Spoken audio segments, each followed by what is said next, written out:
français qui gratte son nez. Allez, tu vois.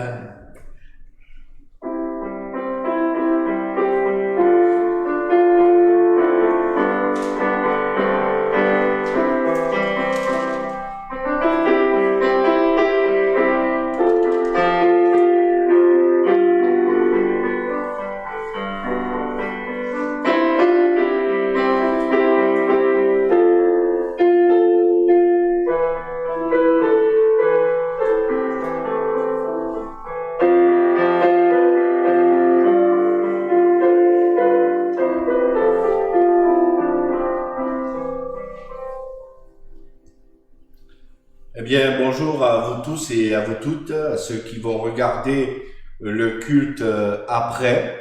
En attendant, c'est vrai que nous sommes dans une période particulière. Personne ne voulait le troisième confinement. Nous avons le troisième confinement.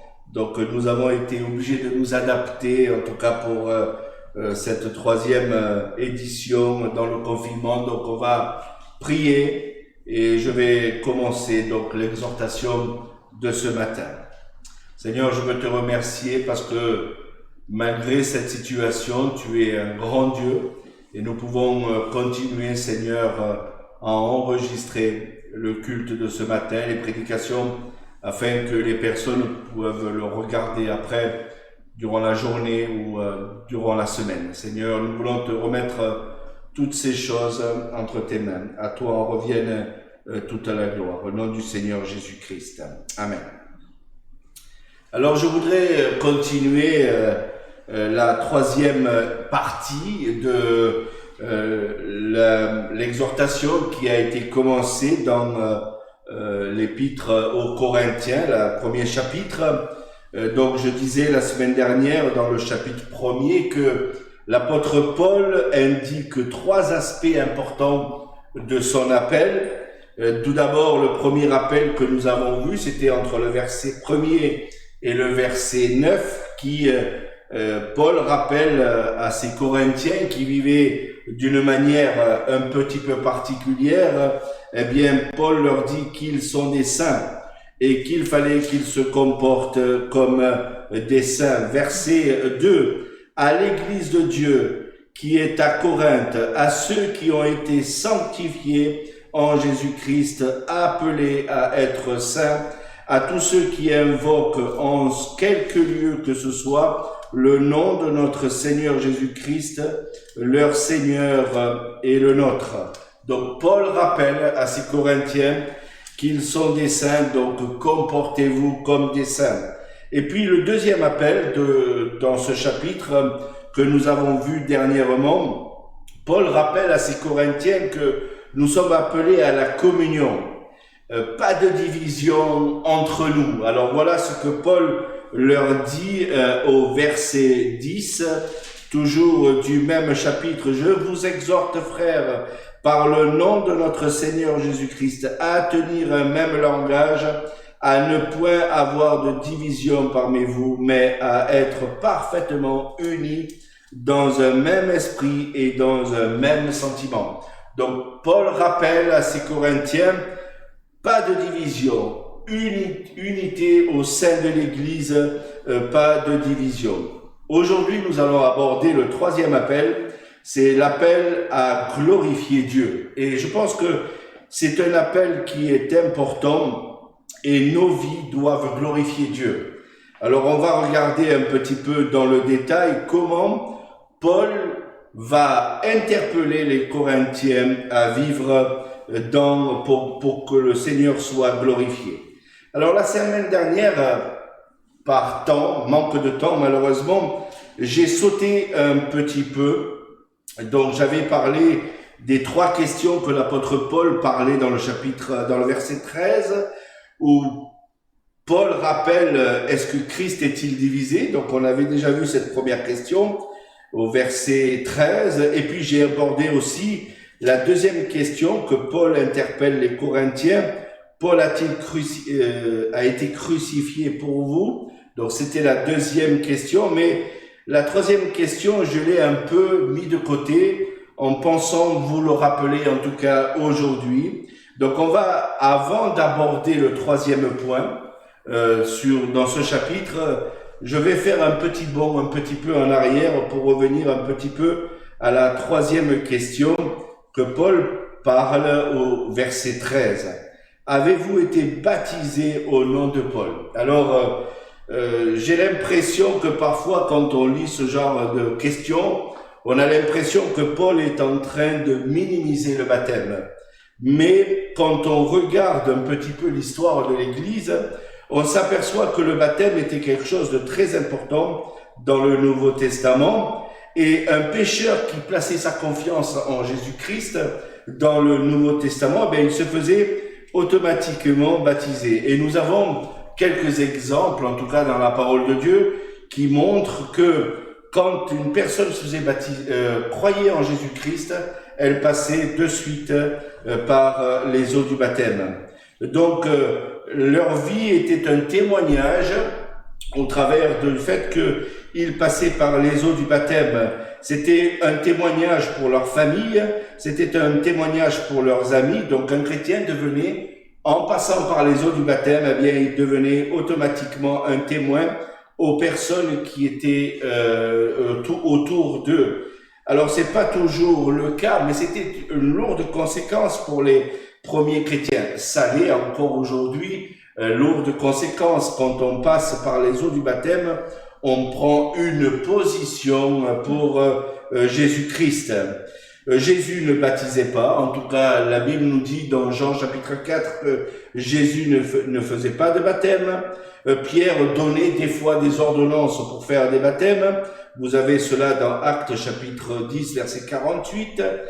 Paul aussi a fait quelques baptêmes, mais pas toujours. Il ne faisait pas toujours cela. Il a aussi demandé à des personnes de le faire à sa place. Mais la Bible nous montre que malgré le fait que la croissance des Corinthiens existait, malheureusement, Paul rappelle dans ce passage que certaines personnes, malheureusement, mettaient un petit peu trop l'accent sur les personnes, sur le lieu, sur l'endroit, ou même, je dirais, les personnes qui faisaient le baptême. Et ils s'en vantaient. Le texte nous a rappelé cela la fois dernière. Il suffit de relire le chapitre complet de 1 Corinthiens, chapitre 1er, pour rappeler que, eh bien, les uns se vantaient d'être baptisés par Apollos, et les autres se vantaient d'être baptisés par Paul, et cela faisait malheureusement des divisions, et c'est une erreur d'associer des hommes au travers du baptême, ou même à la rigueur d'associer le baptême à un lieu. Je voudrais vous parler d'une petite expérience que nous avons vécue avec mon épouse il y a quelques années. Le Seigneur nous a permis d'aller en Israël, et en Israël, eh bien, il y avait un circuit qu'on faisait, et dans ce circuit, on devait aller voir le lieu de baptême de Jésus. Et durant ce voyage, plusieurs personnes ont voulu se faire baptiser dans le Jourdain. Alors ça faisait partie de notre circuit. Nous étions très heureux d'être là, mais on a vu plusieurs personnes vouloir s'habiller avec une robe particulière et rentrer dans les eaux du Jourdain. C'était pour eux quelque chose de particulier de vivre cela. Mais en leur posant la question, après par la suite, en leur demandant pourquoi ils avaient fait cela, eh bien, j'ai vite vu que c'était quelque chose de superstitieux. C'était le fait d'être venu en Israël, d'être rentré dans les eaux du Jourdain et de mettre la valeur dans cet aspect-là. Pourtant, ils avaient été baptisés dans leurs églises avant de venir là, dans ce lieu particulier, mais en attendant, ils avaient mis cet aspect, cette tendance à passer du fait qu'ils rentraient dans le Jourdain, donc ils se faisaient baptiser une deuxième fois. Alors, je voudrais juste vous dire, ne faites pas 3200 kilomètres pour aller vous faire baptiser. C'est vrai que notre baptistère n'est pas le Jourdain, je le confesse, les eaux ne sont pas les eaux du Jourdain, c'est vrai aussi, mais un chrétien ne doit pas être superstitieux. Et je pense que là, Paul rappelle à ces Corinthiens que les uns mettaient l'accent sur un homme, les autres mettaient un accent sur un lieu, et je me dis, ça peut porter, je dirais, à confusion quand on ne fait pas les choses comme le Seigneur nous demande. Le Seigneur nous demande d'être unis dans l'Église et de faire les choses dans l'unité. Et je pense que quand on fait le baptême, on doit honorer notre Seigneur, on doit mettre le Seigneur à la première place, et c'est pas un lieu ou une personne qui doit nous faire oublier l'importance de ce que nous sommes en train de faire. Alors, c'est vrai que dans notre église, si vous montez dans mon bureau, il y a un registre de baptême. J'enregistre, je prends des photos, je fais toutes sortes de choses en l'an 2021, mais croyez-moi que ce registre, le jour où je serai parti d'ici, il va rester ici. Et quand je me présenterai devant le Seigneur, je dirai pas, Seigneur, j'ai oublié mon registre de baptême dans mon bureau, j'ai pas pu l'emporter avec moi. C'est pas ça qui est important. L'important, ce que nous faisons doit glorifier le Seigneur. Et c'est pas une personne qui nous a baptisés qui doit glorifier le Seigneur. C'est pas un lieu qui doit glorifier le Seigneur. C'est le fait d'être baptisé au nom du Seigneur Jésus-Christ et d'avoir cru au Seigneur Jésus-Christ. C'est ce qui est le plus important. Je ferme la parenthèse sur la troisième question. On va regarder maintenant le troisième appel. Nous sommes appelés à glorifier Dieu. C'est les versets 26 à 31. Et je voudrais lire ce passage, en tout cas, pour que vous puissiez reprendre dans votre esprit, petit à petit, quand vous réécouterez la prédication, eh bien, de voir le suivi au cours de cette exhortation. Considérez, frères, que parmi vous, qui avez été appelés, qu'il n'y ait ni beaucoup de sages, selon la chair, ni beaucoup de puissants, ni beaucoup de nobles. Mais Dieu a choisi les choses folles de ce monde pour confondre les sages. Dieu a choisi les choses faibles du monde pour confondre les fortes.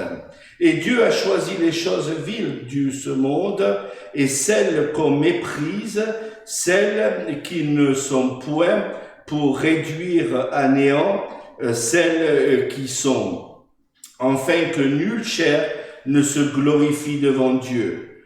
Or, c'est par lui que vous êtes en Jésus-Christ, lequel de par Dieu a été fait pour nous sagesse, justice, sanctification et rédemption, afin, comme il est écrit, que celui qui se glorifie dans le Seigneur.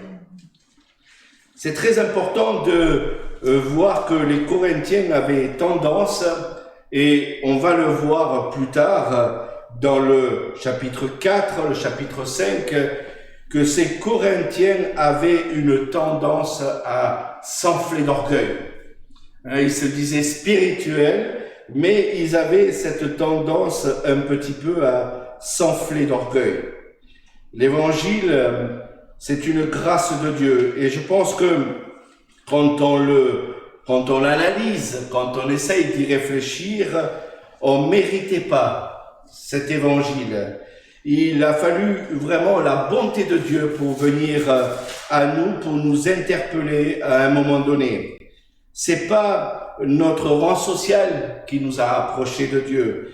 Ce n'est pas notre réalisation, c'est pas notre personne qui nous sommes approchés de Dieu. C'est pas notre situation financière qui nous a rapprochés de Dieu. C'est toujours Dieu qui est venu nous interpeller par rapport à cela. Et je pense que Paul rappelle à ces Corinthiens que ils n'avaient pas besoin de s'enorgueillir de cette affaire. C'est Dieu qui les avait appelés à un moment donné, et ceci les obligeait à leur dire, eh bien, si vous avez Jésus-Christ aujourd'hui dans votre cœur, eh bien, c'est grâce à Dieu et tout est grâce, et cela doit leur rappeler cela à ces Corinthiens. Et Paul va faire plusieurs descriptions dans ce passage que nous venons de lire. Tout d'abord, Paul va leur rappeler la première description. Il va leur rappeler ce qu'ils étaient auparavant. Regardez verset 26. Considérez, frères, que parmi vous, il n'y avait qui ont été appelés, il n'y avait pas beaucoup de sages selon la chair, pas beaucoup de puissants, ni beaucoup de nobles.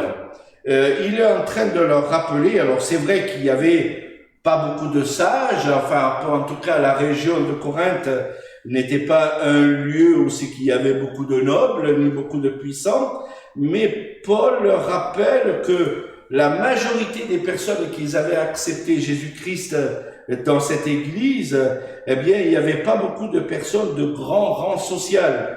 Ça ne veut pas dire qu'il n'y en avait pas beaucoup, ou qu'il n'y en avait pas aucun dans l'église. C'est pas du tout ce que Paul rappelle. Mais Paul rappelle que, en réalité, vous êtes là d'une société où il n'y a pas de personnes ni puissantes ni nobles, et vous n'avez pas besoin de vous enorgueillir ni d'avoir une fierté religieuse. Vous savez, quand Paul a accepté Jésus, juste avant, le texte nous dit qu'il était fier de sa religion. Ouais, mais pour gagner Jésus, le ciel, il a été obligé de sortir de sa religion. Et je pense que les Corinthiens se vantaient de certaines choses, et Paul leur rappelle, mais voilà d'où vous êtes, voilà d'où le Seigneur vous a sortis. Et je pense que cela doit nous rappeler aussi à nous, parfois, que Dieu nous a sortis des ténèbres. C'est vrai qu'il nous a placés dans la lumière, mais on a besoin parfois de nous rappeler de ces ténèbres dans notre esprit pour ne plus retourner dans ces ténèbres. Deuxième description de la part de Paul, Paul leur rappelle pourquoi Dieu les a appelés.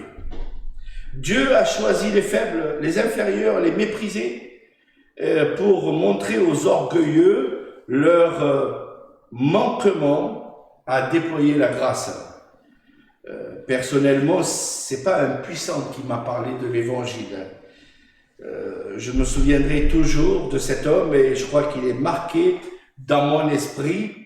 Il a laissé son pays, son peuple, sa nation. Il est venu en France, il a tout lâché dans son pays, et je me souviendrai toujours de cet homme, c'est John Stoffacher. Il m'a parlé de l'évangile. Mais quand je regarde un petit peu à sa condition, eh bien, je me dis quand même lâcher un pays, une nation, un peuple pour venir me prêcher l'évangile, je me dis c'est quand même, pour moi, c'est une des plus grandes des choses que cet homme a fait. Le monde se perd parfois dans la noblesse. Le monde se perd parfois dans le rang social. Le succès financier, les puissants, la notoriété. Des fois, les gens se perdent dans toutes ces choses. Mais aucun rang social ne garantit la vie éternelle. Aucun rang social ne garantit la vie éternelle. Le message de l'évangile est un miracle de la grâce de Dieu au travers de Jésus-Christ, et aucun monde, aucune personne de rang social supérieur à cela ne peut se glorifier de cela. Dieu dit que c'est une folie pour les hommes. C'est une faiblesse même pour les hommes, mais Dieu rend les choses puissantes. Au travers de l'histoire de l'Église, on peut voir que de simples personnes, eh bien, Dieu les a changées et en a fait des personnes merveilleuses. Je ne sais pas si vous connaissez l'histoire de William Carey. J'ai toujours été impressionné de cette histoire. William Carey a marqué le 19e siècle. Il a été un grand prédicateur. Je résume, d'accord, si vous voulez regarder son histoire, il suffit de taper sur Internet ou de relire certaines choses, mais son histoire est étonnante. L'histoire nous parle d'un homme qui était un pauvre cordonnier et Dieu l'a sorti de sa cordonnerie pour en faire un grand prédicateur de réveil. Alors, je parle de William Carey parce que c'est une personne qui m'a marqué, mais je me dis souvent quand je réfléchis à cela, eh bien, Dieu peut prendre quelqu'un de sa simplicité, de là où c'est qu'il est, et d'en faire un grand personnage qui a marqué l'Église. Comme parfois, Dieu peut prendre un simple berger. Souvenez-vous de David, qui était un simple berger, mais Dieu peut en faire un roi. Et je pense que ce qui est étonnant dans cela, c'est que on n'a pas besoin de se glorifier de cela. C'est vrai que Dieu peut changer une personne, mais nous ne devons pas nous en glorifier. Et Dieu peut prendre la folie de ce monde, les faibles de ce monde, et Dieu peut changer ces personnes en quelqu'un de formidable. Rares sont les philosophes chrétiens. Ça existe. J'en ai déjà rencontré personnellement. Mais le Seigneur dit que afin que nulle chair ne se glorifie devant Dieu. Et je pense que c'est ça qui est important, afin que nulle chair ne se glorifie devant Dieu. C'est vrai que Paul a prêché l'évangile, c'est vrai que Pierre a prêché l'évangile, 3000 âmes le jour de la Pentecôte. Est-ce que vous pensez qu'ils en étaient fiers? Pas du tout. Ce qui était le plus important pour eux, c'était que les âmes soient sauvées. Et je pense que c'est ce que nous devons nous rappeler aussi quand on prêche l'évangile. Combien de personnes m'ont dit un jour, ici même dans l'église, s'il vient dans l'église, c'est grâce à moi. Il n'y a personne qui vient dans l'église grâce à vous. C'est grâce au Seigneur qui travaille les cœurs, qui change les cœurs. Et on n'a pas besoin de s'enorgueillir de cela. Dieu peut changer un homme, c'est vrai, une attitude, et ça ne doit pas non plus nous diviser cet aspect-là. Nous devons tout simplement dire merci Seigneur quand il y a une vie changée. Troisième et dernière description de l'apôtre Paul, c'est Paul rappelle aux Corinthiens tout ce qu'ils possèdent en Christ. Alors je voudrais aller chercher ma boîte à outils de toutes les bénédictions spirituelles que nous avons en Christ. La Bible nous dit que en Jésus, il est notre sagesse. Colossiens, chapitre 2, verset 3. Il est notre justice. 2 Corinthiens, chapitre 5, verset 21. Il est notre sanctification. Jean, chapitre 17, verset 19. Il est notre rédemption. Romains, chapitre 3, verset 24. Je vous laisse le temps de regarder ces versets. J'ai pas pris le temps ce matin de les regarder tous dans le détail, mais cela vous permet de comprendre que le Seigneur nous a donné une foule de bénédictions en lui. Et quand on regarde toutes ces bénédictions, j'en ai donné que quelques-unes, eh bien, nous pouvons vraiment les mettre en disant « Oh Seigneur, gloire à toi pour tout cela. » Tout d'abord, la justice concerne notre position devant Dieu. Nous sommes justifiés. Dieu nous a déclarés justes en Jésus-Christ. C'est une belle bénédiction, n'est-ce pas? De se dire que nous sommes déclarés justifiés. Celui qui a accepté Jésus-Christ, il est justifié. Il n'y a plus de condamnation. Nous sommes aussi sanctifiés. La Bible nous dit que Dieu nous a mis à part. À un moment donné dans notre existence, nous appartenons à Dieu pour servir Dieu maintenant. C'est ça, être sanctifié. La rédemption signifie que nous sommes libérés parce que Jésus-Christ a payé le prix lourdement pour nous sur la croix. Nous n'avons pas besoin de nous mettre sur une croix. Jésus-Christ l'a payé à notre place. Cela me rappelle que quand Jésus-Christ reviendra, eh bien, il nous rappellera toutes ces bénédictions spirituelles et les Corinthiens avaient besoin de s'en rappeler. Paul rappelle aux Corinthiens, pourquoi tirez-vous de la fierté? Il n'y a pas besoin de tirer de la fierté. Tout vous est donné au travers de Jésus-Christ. Toutes les bénédictions que vous avez sont au travers de Jésus-Christ. C'est Jésus-Christ qui vous les a données, toutes ces bénédictions. Paul possède-t-il quelque chose de plus que nous n'aurions pas? Pas du tout. Paul n'a pas plus que vous. Et quand je regarde l'histoire de Paul, il n'est pas mieux que vous. Pierre est-il prioritaire sur Jésus-Christ? Pas du tout. Pierre ne s'est pas glorifié de ce qu'il faisait pour le Seigneur. Nous n'avons pas non plus à nous glorifier de nous-mêmes, d'un responsable d'église, par un lieu aussi, un endroit. Les Corinthiens ne devaient pas diviser l'église par rapport à cela, et je pense que c'est important de le rappeler. Nous ne vivons pas en fonction de leur sainte vocation, mais suivre au contraire la mode de ce monde, c'est ce que les Corinthiens faisaient. Ils transportaient la mode, le monde, dans l'Église. Et c'est ce que Paul leur rappelle. Et Paul leur rappelle que vous devez mettre le meilleur dans la communion fraternelle. Alors, laissez-moi vous rappeler certaines choses.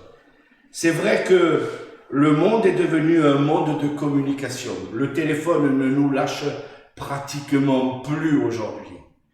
Qui n'a pas un téléphone portable dans sa jaquette? Le téléphone portable ne nous lâche pratiquement plus. C'est vrai que nous avons WhatsApp, on peut communiquer avec WhatsApp. Le WhatsApp de l'Église devient un bon endroit pour communiquer.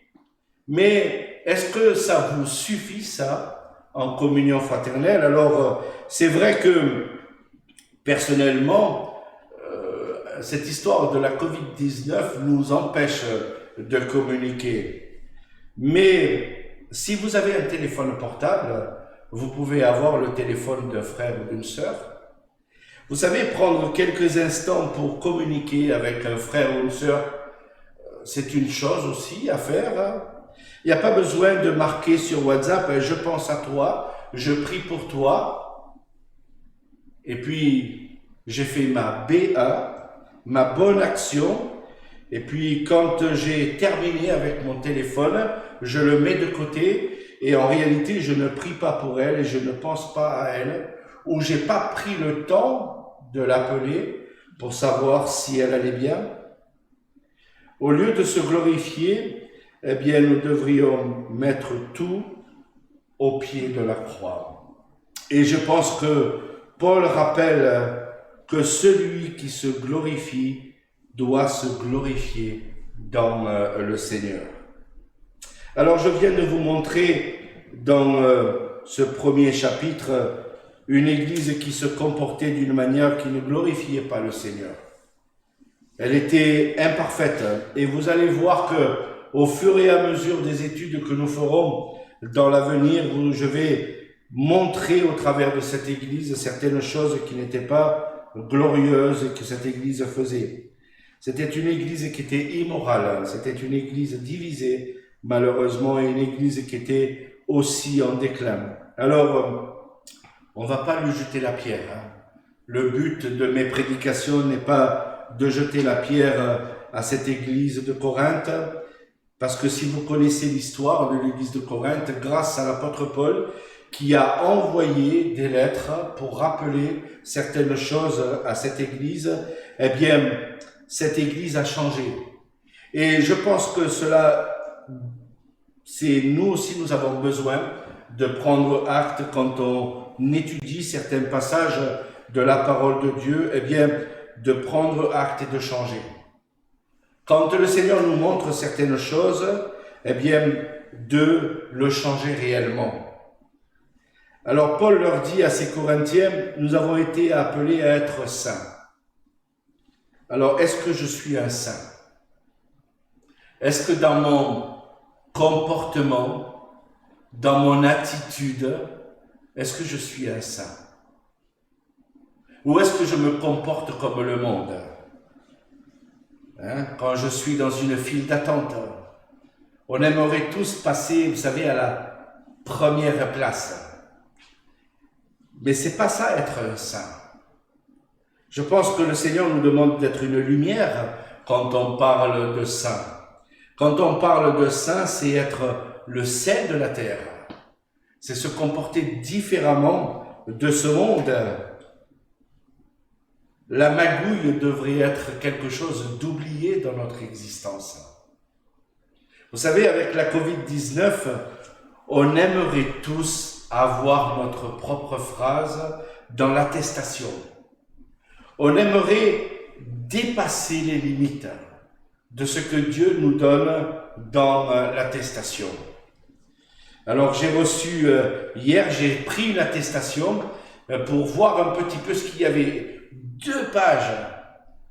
Paraît-il, nos autorités vont réduire, ils vont nous demander de ne plus nous présenter avec une attestation. Mais vous savez, avec une attestation, on pourrait venir avec un livre complet. Les choses qu'on devrait faire et les choses qu'on ne devrait pas faire. Moi, je pense qu'un chrétien doit simplement se dire, ai-je un comportement de saint? Est-ce que j'ai besoin d'une attestation pour être un saint dans ce monde? Je ne pense pas. Mais c'est peut-être une question qu'on devrait se poser. Sommes-nous appelés à vivre en communion? Oui, la Bible nous le dit. Mais est-ce que je suis réellement en communion avec les frères et les sœurs? Est-ce que je prends le temps d'être en communion avec un frère et une sœur? Alors bien sûr que on peut se dire, oui, mais on ne peut plus se voir dans l'église locale aujourd'hui. Oui, c'est vrai. Mais le téléphone est toujours là. On peut prendre du temps d'un frère, d'une sœur, d'une personne qu'on n'a pas vue depuis, pour certains, plus d'1 an. Je pense qu'on devrait peut-être se rappeler de cela. Et puis, nous sommes appelés à glorifier Dieu. Est-ce que ma vie glorifie Dieu? Est-ce que je suis quelqu'un qui glorifie Dieu dans ma vie? C'est-à-dire dans toutes les moindres choses que je fais, que celui qui se glorifie dans le Seigneur. Je pense que c'est quelque chose qui doit nous devons prendre à cœur. Et l'apôtre Paul a rappelé cet appel qui était très important pour les Corinthiens. Et je pense que nous avons besoin, quand on lit ce genre de certains passages dans la parole de Dieu, eh bien, Paul a rappelé à ces Corinthiens qu'ils avaient un appel et que cet appel était quelque chose à mettre plus en avant. Alors, vivons notre appel. C'est tout ce que je voudrais conclure. Vivons notre appel. Prions. Seigneur, je veux te remercier pour ces exhortations, ces enseignements qui sont donnés au travers de la parole de Dieu. Merci Seigneur, parce que c'est vrai que Paul a rappelé certaines choses et nous voulons tout simplement te les présenter entre tes mains, Seigneur, afin que ces choses qui sont rappelées au travers des lettres que Paul a envoyées à cette Église, eh bien que cela puisse nous le rappeler à nous aussi aujourd'hui. À toi en revienne toute la gloire. Au nom du Seigneur Jésus-Christ. Amen.